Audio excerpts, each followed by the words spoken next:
Have you ever woken up with such a brutal hangover that your brain boots up slower than an old Windows computer after a system update? Well, imagine this. You open your eyes, squinting from the pain, and the space next to you is empty. Your wife has vanished, disappeared like a magic trick, poof, and she's gone. That's where my story begins. The one that turned me into a bachelor. I absolutely despised all those family gatherings, especially when it came to my then-wife Sarah's relatives.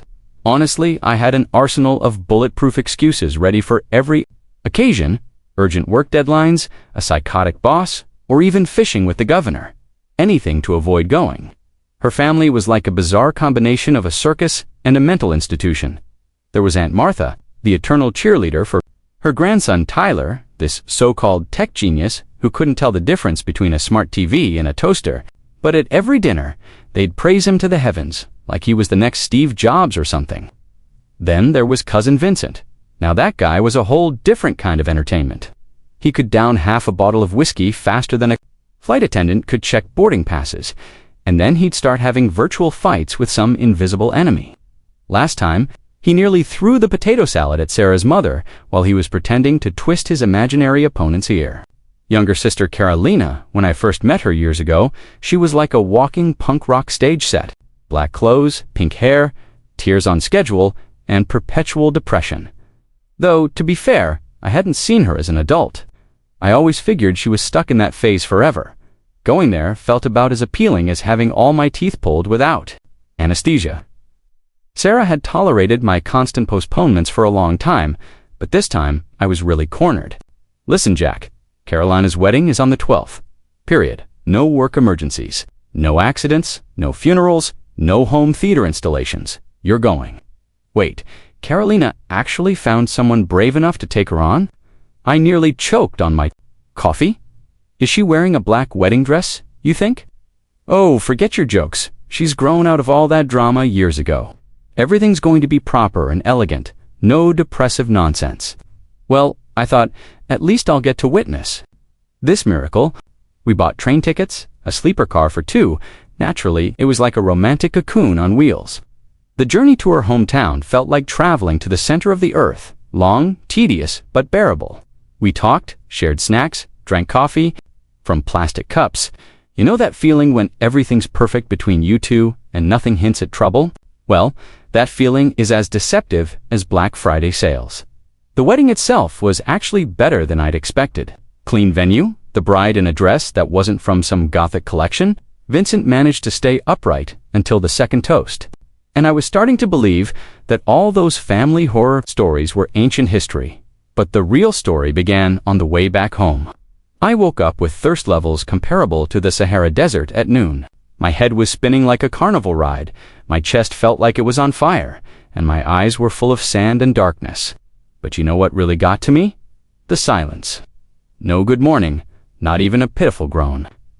I turned over, and her bunk was empty, not even wrinkled. Her things were laid out like soldiers at morning roll call. My phone was silent. But I started pacing through the train car like a bloodhound in an asylum. Then I remembered our drinking buddies from the night before, Mike and Danny. These oil rig workers, really funny guys who told stories that had me nearly dying of laughter. Something devilish pulled me toward their compartment. I grabbed the door handle, it was unlocked. I walked in and got hit right in the face with a scene that made something in my brain snap, like someone had broken an old mechanical counter. There she was, my Sarah, my wife, wrapped around this Mike guy. And I don't mean just lying next to him, she was practically welded to him. Without thinking, I yanked off the blanket, and then the second wave hit me. I think you can imagine what I saw there. Everything after that was pure instinct. I grabbed him by the scruff of his neck, dragged him off the bunk, and started beating him like an old carpet then. Like a scene from a bad sitcom, the second. Oil worker Danny wakes up, stares for a couple of seconds, looking confused, and says, "Dude, you're the one who left her here." At that point, the conductor, who'd heard all this commotion, was already threatening to call the police, so I was forced to cool it. I went back to our compartment and sat there like the whole train was about to explode. 5 minutes later, Sarah walks in, all offended innocence. It just happened by accident. Seriously. What? You were wandering around blind in the dark, feeling up random guys until you found someone who wasn't me? I thought it was you. I just got confused. That's when I understood a simple truth for the first time. A person when drunk doesn't become someone else. They just remove their inhibitions and do what they were subconsciously ready to do anyway. If they wanted to do it, they did it. If they didn't want to, they wouldn't have done it. It's really that simple. The rest of the journey was like a silent movie. I didn't argue, didn't yell in my head. I was already playing out a different scene, me helping her pack her suitcase. When we got home, we silently put down our bags. I made coffee, took a deep breath, and said, "I'll drive you to your friend's place. You don't live here anymore." She didn't even argue. So guys, since then, I've learned another thing. No matter how much you believe in someone, a train ride will always show you who's really traveling with you, a life partner, or just a temporary tourist. Asterisk, the whole experience. Taught me that sometimes the most revealing moments happen in the most unexpected places. That cramped train compartment became a window into the truth I'd been avoiding for months, maybe years. Sarah and I had been drifting apart long before that night, but I'd been too comfortable, too settled in our routine to notice the warning signs. Asterisk, asterisk, looking back now, I realized that Vincent's drunken fights with invisible enemies weren't so different. From my own battles with reality, I'd been shadowboxing with the truth about my marriage, throwing punches at problems I refused to acknowledge. The difference was, Vincent's opponents were imaginary. Mine were all too real. Asterisk, asterisk, the morning after.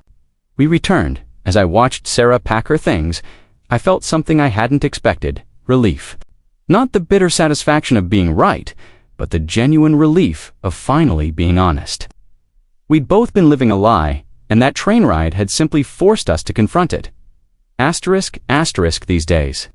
When friends complain about their long commutes or delayed flights, I just smile.